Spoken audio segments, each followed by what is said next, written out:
राधे राधे दोस्तों, जय श्री कृष्णा। भगवान काल भैरव ने क्यों काटा ब्रह्मा जी का सिर, सुनिए रहस्यमयी कथा। हर हर महादेव भक्तों, आज हम जिस पावन कथा की बात करने जा रहे हैं वह केवल एक धार्मिक कथा नहीं बल्कि सत्य और असत्य के बीच, धर्म और अधर्म के बीच संघर्ष की प्रतीक है। यह कथा है भगवान शिव के रौद्रतम रूप काल भैरव की उत्पत्ति की, जो केवल विनाश के लिए नहीं बल्कि न्याय के पुनर्स्थापना के लिए अवतरित हुए। इस कथा में है ब्रह्मा की मिथ्या, विष्णु की विनम्रता, शिव का क्रोध और भैरव की न्यायपूर्ण उग्रता। कृष्ण पक्ष की अष्टमी तिथि को आने वाली काला अष्टमी तिथि का विशेष महत्व है। इसे काला अष्टमी भी कहा जाता है और यह भगवान काल भैरव की पूजा के लिए समर्पित होती है। मान्यता है कि इस दिन व्रत करने और भगवान काल भैरव की कथा सुनने से भय, बाधा, पाप और मृत्यु जैसे कष्टों से मुक्ति मिलती है। कृपया इस कथा को पूरा अवश्य सुने। इस कथा को सुनने से और इस दिन बताए गए उपाय को करने से सभी मनोकामना पूरी होती है। चलिए इस कथा को शुरू करते हैं। ब्रह्मा और विष्णु के विवाद से।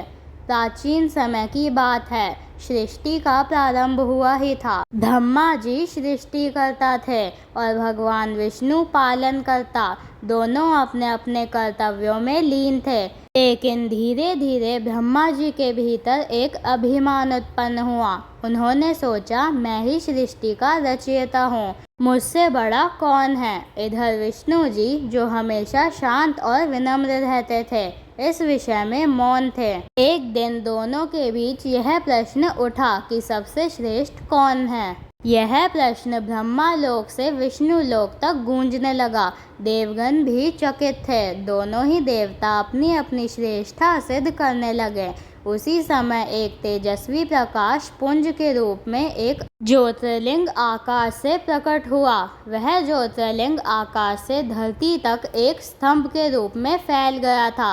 ब्रह्मा और विष्णु दोनों ही चकित रह गए। यह कोई सामान्य प्रकाश नहीं था, बल्कि एक विशाल अनंत ज्योतिर्लिंग था जो नीचे से ऊपर तक फैला हुआ था। किसी को भी इसका आदि या अंत ज्ञात नहीं हो रहा था। ब्रह्मा जी बोले, मैं ऊपर जाकर इसके शिखर तक पहुंचकर दिखाऊंगा। विष्णु जी बोले, मैं नीचे जाकर इसका मूल जानने का प्रयास करूंगा।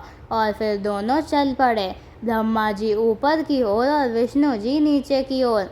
हजारों वर्षों तक ब्रह्मा जी ऊपर उड़ते रहे, लेकिन उन्हें वह शीर्ष नहीं मिला।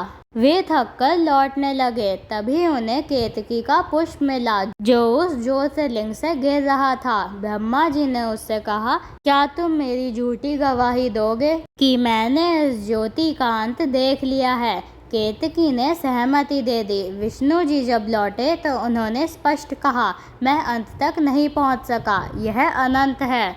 तभी ब्रह्मा जी बोले, मैं पहुंच गया। केतकी पुष्प साक्षी थी। विष्णु मौन रहे, लेकिन तभी वह ज्योतिर्लिंग फट पड़ा। एक भयंकर गर्जना के साथ भगवान शिव प्रकट हुए। उनकी आंखों में ज्वाला थी। उन्होंने ब्रह्मा को देखा और कहा, तुमने झूठ कहा और केतकी, तुमने उस झूठ की गवाही दी। आज से ना तो ब्रह्मा की पृथ्वी पर पूजा होगी और ना ही केतकी का फूल मेरे पूजन में चढ़ेगा। भगवान शिव के उस रौद्र रूप से सृष्टि में कंपन होने लगी। तब देवताओं ने भगवान शिव से विनती की कि वह अपने इस क्रोध को शांत करें। तभी भगवान शिव ने अपने उस उग्र और प्रलयनकारी रूप से काल भैरव को उत्पन्न किया और फिर भगवान शिव के मस्तक से प्रकट हुए काल भैरव। काले वर्ण के त्रिशूलधारी भयानक रूप में उन्होंने प्रकट होते ही ब्रह्मा जी का 5वां सिर काट दिया। वह सिर उनके हाथ में चिपक गया।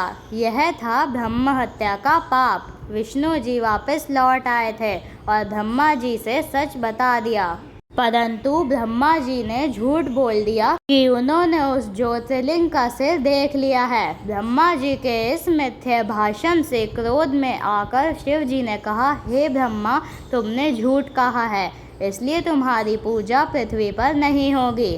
काल भैरव ने ब्रह्मा के 5वें सिर को काट दिया, जो झूठ का प्रतीक बन चुका था। किंतु ब्रह्म हत्या का दोष काल भैरव पर आ गया और वह दोष नाश करने हेतु अनेक स्थानों पर भ्रमण करते रहे। अंत में जब वह काशी पहुँचे तब वहाँ उनके हाथ से ब्रह्मा का कटा हुआ सिर गिर गया। तभी से काशी को मोक्षदायिनी नगरी माना जाता है और काल भैरव को वहाँ का रक्षक कहा गया है। काल भैरव ब्रह्म हत्या के दोष से मुक्ति के लिए सभी तीर्थों में भटके परंतु कहीं शांति नहीं मिली। जब वह काशी नगरी पहुँचे तो जैसे उनका पाप वहीं रह गया, उनका हाथ खाली हो गया और आत्मा को शांति मिली। तभी आकाशवाणी हुई, हे काल भैरव, काशी अब तुम्हारा धाम होगा, तुम यहाँ के रक्षक कहलाओगे। कोई भी व्यक्ति बिना तुम्हारे दर्शन के यहाँ मोक्ष नहीं पा सकेगा। तभी से काल भैरव को काशी का रक्षक कहा जाता है। हर प्राणी चाहे वह देव हो या मानव काशी में प्रवेश से पहले काल भैरव के दर्शन करता है। काल भैरव की महिमा। काल भैरव केवल विनाशकारी नहीं है, वह समय के स्वामी हैं।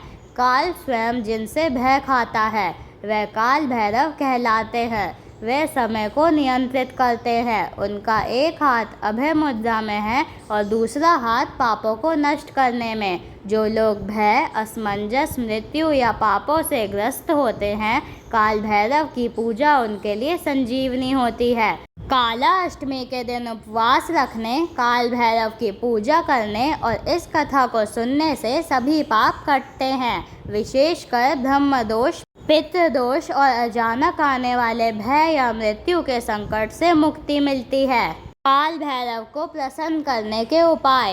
1. काले कुत्ते को भोजन दें, यह भैरव जी का वाहन माना जाता है। 2. सरसों के तेल का दीपक दक्षिण दिशा में जलाएं। 3. ओम काल भैरवाय नमः का जाप करें, कम से कम 108 बार। 4. भैरव अष्टक या काल भैरव स्तोत्र का पाठ करें। 5. काले वस्त्र, काले तिल या तेल दान करें। 6. भैरव मंदिर में दर्शन करें। इस कथा में केवल एक देव कथा नहीं बल्कि जीवन का दर्शन छिपा है। झूठ चाहे जितना सुंदर हो, अंततः सत्य की ही विजय होती है। समय सबसे बड़ा शिक्षक है और समय का स्वामी ही है काल भैरव। जो भी व्यक्ति काला अष्टमी के दिन पूर्ण श्रद्धा और भक्ति से उपवास रखता है, पूजन करता है और यह कथा श्रवण करता है, उसके जीवन से भय, कष्ट, बाधा और मृत्यु के भय मिट जाते हैं।